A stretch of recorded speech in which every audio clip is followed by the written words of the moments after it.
अभी पाकिस्तान में जो 23rd council of heads of government की जो मीटिंग है शंघाई कोऑपरेशन ऑर्गेनाइजेशन SCO की, वो चल रही है।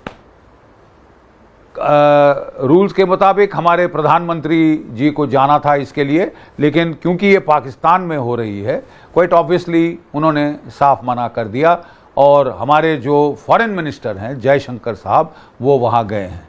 मैं दुनिया को याद दिलाना चाहता हूँ कि जयशंकर साहब पाकिस्तान नहीं गए। जयशंकर साहब शंघाई कोऑपरेशन ऑर्गेनाइजेशन की मीटिंग के लिए गए।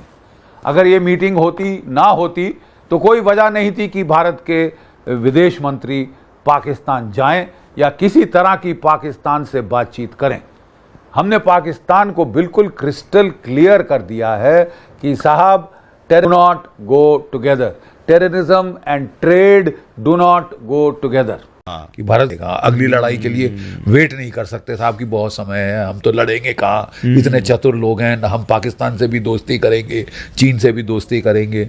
ये चतुराई उल्टी भी पड़ सकती है, ये चतुराई उल्टी भी पड़ सकती है, क्योंकि दोनों मिलके भी हमला कर सकते हैं आपके ऊपर। अगर इनको आपसे खतरा महसूस न हो, तो महसूस दिख रहा है ना इनको कि भारत की ताकत बढ़ रही है, तो बाकी तो आप बहुत अच्छा कर रहे हैं। मैन पावर काट के आप अपने पांव पे कुल्हाड़ा मार रहे हैं। एयरफोर्स के बदले आपको मिसाइल पावर, ड्रोन पावर बढ़ानी पड़ेगी, ड्रोन पावर बहुत इजाफा करना पड़ेगा, मिसाइल पावर में बहुत इजाफा करना पड़ेगा, तब जाके हम अगली लड़ाई के लिए असली मायनों में तैयार होंगे। आर्टिलरी को बहुत स्ट्रांग बनाना होगा और जल्द से जल्द बनाना होगा। और फिर हमको अपने टैंकों में मॉडिफिकेशन करनी पड़ेगी।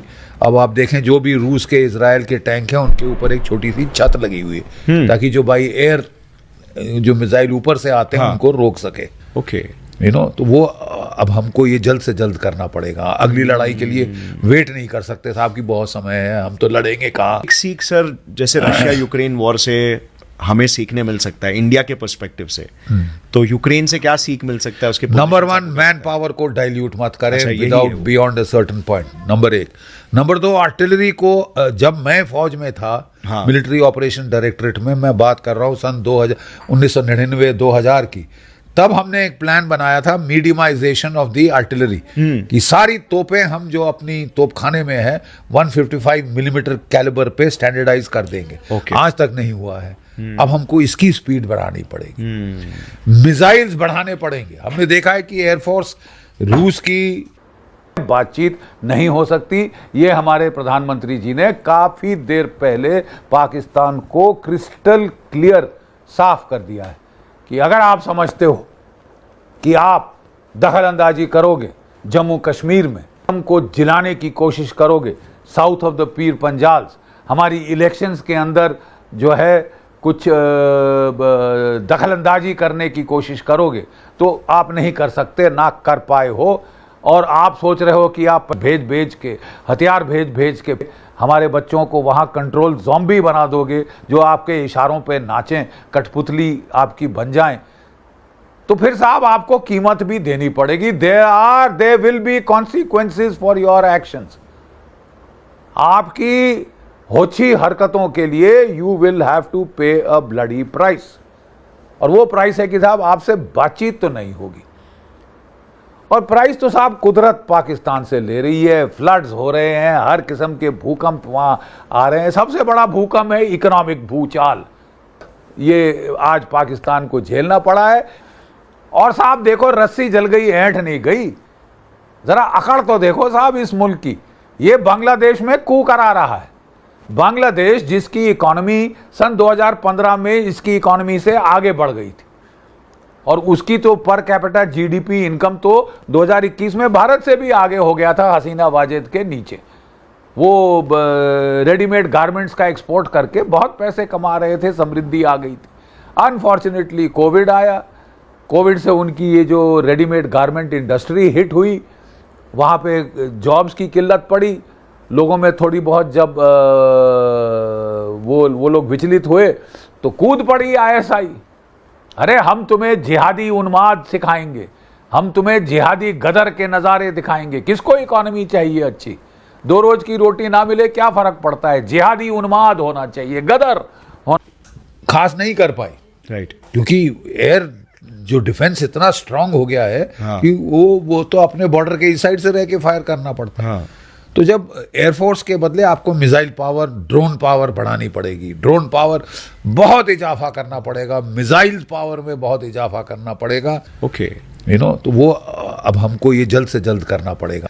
चीन का खतरा मंडरा रहा है सबसे ज्यादा वहां लद्दाख पे, राइट। और ऐसे में अगर इतनी अनहैप्पीनेस लद्दाख के लोगों में हो कि वो फास्टिंग के ऊपर आ गए, और वो सोनम वांगचुक जैसे वो मतलब कोई फटीचर नहीं है, सड़क छाप नहीं है, गुंडा जो कि बोलना शुरू किया है पॉपुलैरिटी के लिए, वो बड़ा जाना एजुकेशनिस्ट है, बहुत ही रिस्पेक्टेड सिटीजन है भारतवर्ष का। तो अगर वो ऐसा कह रहा है तो हमको तो तवज्जो देनी पड़ेगी। उसको ब्लैंक आउट की न्यूज से ही ब्लैंक आउट कर दें, I am sorry, that is not the way to गो।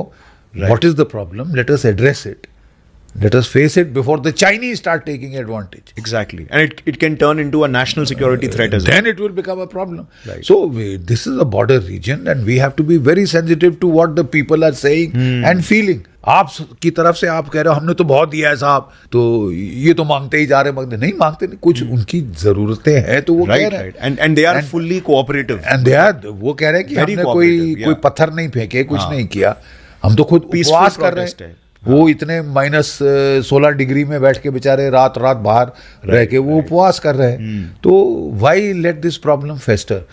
अगर वो उनको शेड्यूल 6 में ट्राइबल स्टेटस चाहिए तो दे दिया जाए। I mean why let it build up or fester or infest and create a very fester away as a festering sore। ये नहीं होना चाहिए कि उसको हमने न्यूज से हटा दिया तो है ही नहीं, प्रॉब्लम ही नहीं है। आई एम सॉरी, वो तो होना चाहिए। और साहब गदर करा के छोड़ा।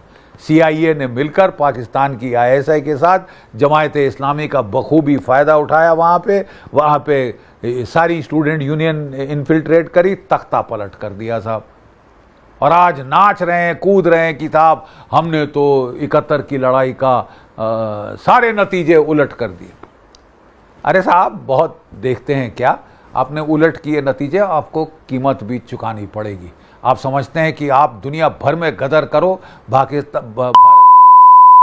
और आप यू कैन हैव सीटी बजाते हुए business as usual. No sir, ऐसा नहीं होगा। और ये पाकिस्तान को क्लियर कर दिया है। हमारे जो फॉरेन मिनिस्टर साहब जो इस वक्त SCO में बहुत बढ़िया उन्होंने स्पीच दी, उन्होंने बताया कि जो शंघाई कोऑपरेशन ऑर्गेनाइजेशन के फाउंडिंग चार्टर के 3 बड़े जो प्रिंसिपल थे, सेपरेटिज्म, एक्सट्रीमिज्म, टेररिज्म के बरखिलाफ, इसके लिए शंघाई कोऑपरेशन ऑर्गेनाइजेशन खड़ी की गई थी।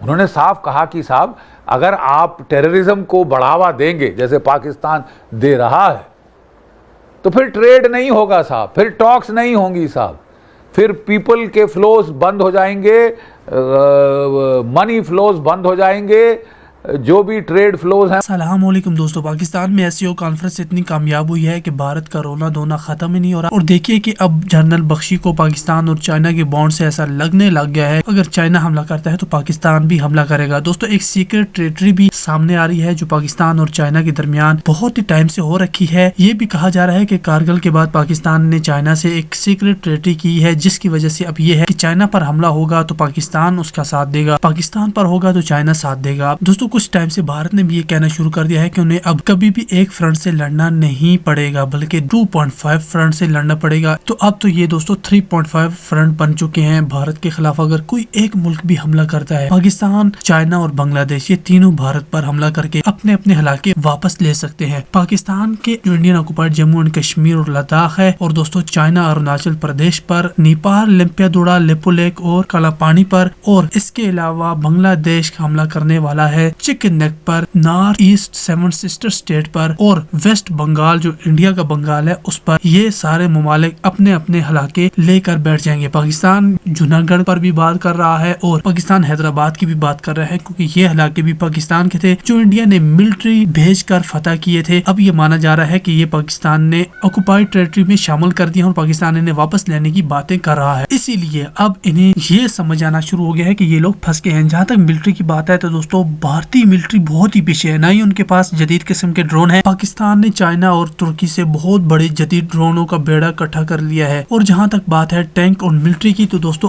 आजकल के टैंक और मिलिट्री बिल्कुल बेकार हैं, क्योंकि सुसाइड ड्रोन का यहाँ पर काम शुरू हो गया है। आपको हर ड्रोन पर एक खास किस्म का जैमर लगाना होता है, उन्हें एडवांस करना होता है, ताकि आपने हर टैंक पर एक खास किस्म का जैमर लगाकर उसे प्रोटेक्ट करना पड़ता है, नहीं तो सुसाइड ड्रोन एक आएगा और आपके टैंक को तबाह करके चला जाएगा। तो आजकल पाकिस्तान और फिर दोस्तों बाकी ममालिक इस पर काम कर रहे हैं, लेकिन मॉडर्न वारफेयर में भारत बहुत ही पीछे है। वो 60 साल पुराने तैयारे लेकर बैठे हैं। ड्रोन नाम की चीज नहीं है। हेलीकॉप्टर की बात करें तो सिर्फ और सिर्फ 4 फाइटर हेलीकॉप्टर है। पाकिस्तान के पास 350 से ऊपर है और भारत के पास सिर्फ और सिर्फ 4 है। उसमें भी दोस्तों एक उन्होंने खुद ही शूट करके 2019 में तबाह कर दिया था। चिनोक की बात करें तो चिनोक हेलीकॉप्टर वो सिर्फ और सिर्फ मिलिट्री को एक जगह से दूसरी जगह पहुंचाने के लिए इस्तेमाल होते हैं। तो दोस्तों इनका डर बता रहा है पाकिस्तान और चाइना ने एससीओ में गहरी चोट पहुंचाई है।